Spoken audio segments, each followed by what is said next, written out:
Hello everyone, MARKCHES here. Welcome to the channel, and for today's video, I'll be giving you my performance review of the Anta GH4, Gordon Hayward's signature sneaker. So let's go.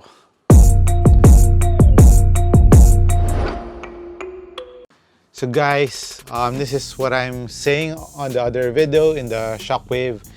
The GH4 has a better box to start with.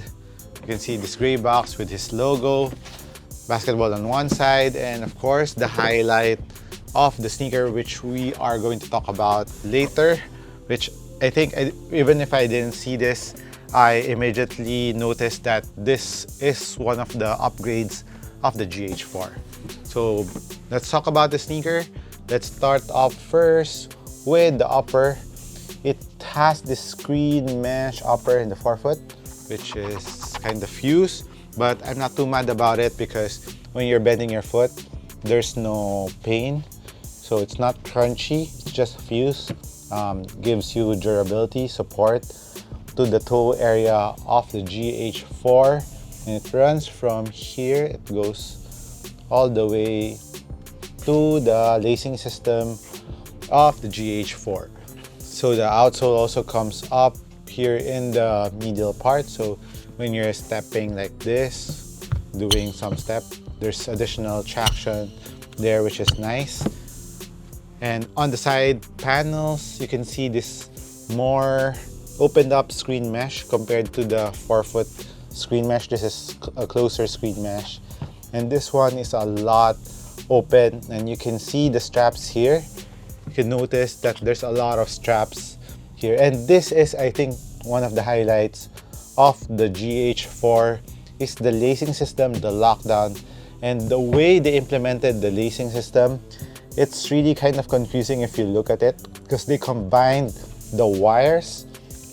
It's like a double harness system, so that's why they also wrote it down here, the harness line. So it's a combination of strap, so it goes to the strap, then it also loops, the strap loops to the strings here. So when you're pulling up, it's like a double lock, so it hugs your foot like this, and it even pulls down the strap going down. So pretty innovative design on the strap of the GH. It pulls the strap going here, plus the strings, it kind of pulls the entire foot, so it does something like this. That's how I felt on the lacing system of the GH, and it's really nice.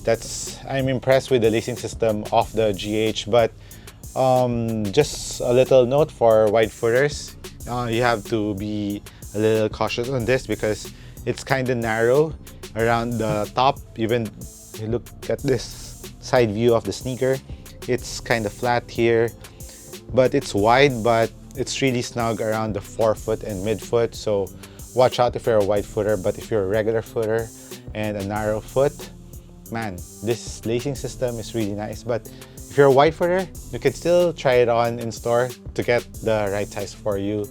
And the lacing is really top notch.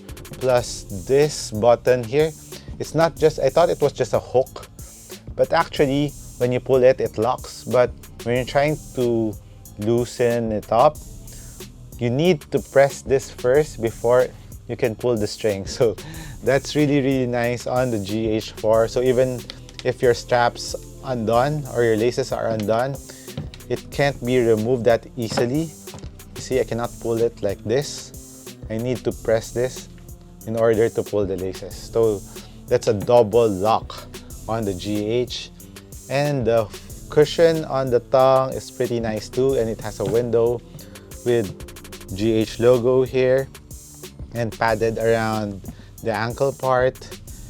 And while on the top of your foot, it's an open screen, and it doesn't hurt because the one that's touching your foot is this wide strap, so it's pretty comfortable. There's no discomfort there in that area. Now on the heel part is, you can see this green part. This is the cushion that they have been using on the heel part of the KT line. So they put it here as the Achilles pillow and heel pillows, and it's very comfortable. It has two pillows on both sides. You can see on this side, one green here, and there's another one. It's like a gel cushion, gel foam, and it's really comfortable and it locks down your heel nicely, but it's a really low-cut sneaker. There's a bit of heel slippage if you don't really tighten your laces up, so you really need to tighten it because it's kind of hollow inside here. So you need to tighten here so that your foot will be pulled to the back part of your sneaker. Then you will have a better lockdown and feel of the GH4. And there's a window here outside on the heel of the GH4, extra ventilation, and this whole piece goes up here as heel support and ankle support since this is a very low cut sneaker. So that's a nice feature of the GH, and the logo, they just put it here very subtle. So as you can see, the sneaker, it looks really clean.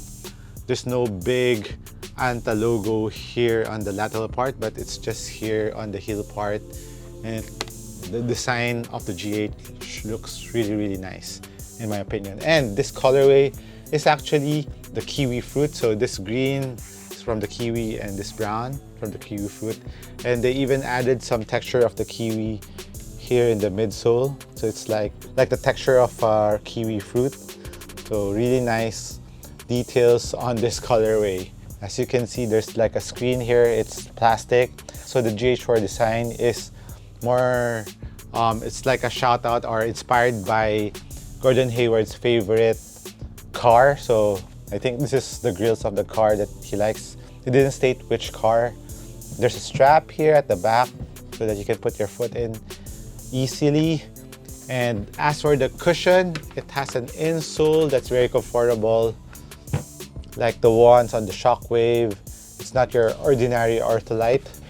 And as for the strobo board, it's not really a board, but it's like a fabric, but very rough fabric, and you can feel the nitro injected foam right below your foot, and I'm pressing it down. So the torsional support is bottom loaded, so you can see this yellow piece here. That's bottom loaded for torsional support and stability of the sneaker. And there's a window here of the nitro injected foam, and the nitro injected foam of the GH compared to the Shockwave 5, this is way thinner. This feels like the ones on the Klay Thompson basketball sneakers. It's thinner, it's still bouncy for how thin it is. It has an impact protection too, but the responsiveness is really nice on the GH. But if you're looking for more cushion, I would suggest you go with the Shockwave 5 instead of the GH. Now let's move on to the outsole of the GH. The traction of the GH is straightforward, no gimmicks, straight herringbone all throughout. There's a pivot point here, the circular. And what's nice about the traction is it's nicely spaced, so dust particles won't be a problem. And the rubber grooves are deep and they are thick. And the reason why I got this colorway too is because it has this gum outsole that is very dependable. Usually gum outsole sticks a bit better compared to other solid rubber outsole. So that's why I chose this, and this green colorway goes well with my uniform right now. So for the traction, outdoor use won't be a problem with this one. And another highlight of the GH is I think they really took into consideration the weight of the previous GH. The previous GH was okay, the weight was average, but they made this into a lighter edition of the GH. So the weight of the GH right now in the US 11 is 394 grams, so that's very light for my size. And I think they really made huge improvements on the GH4 in terms of the weight. At the same time, the support is there. The lockdown, this lacing system is amazing. I like the lacing system, and the lock of the last lace loop is a nice touch to the sneaker. The price of the GH is $7,900, so that's around 145 US dollars. Good price for a good looking sneaker. I like the looks of it and the performance of it so far. Let me know what you think about the GH4. Do you like them? Have you played with them? Hit me a comment down below. This has been MARKCHES once again. Thank you for dropping by. I'll catch you in the next one. Cheers.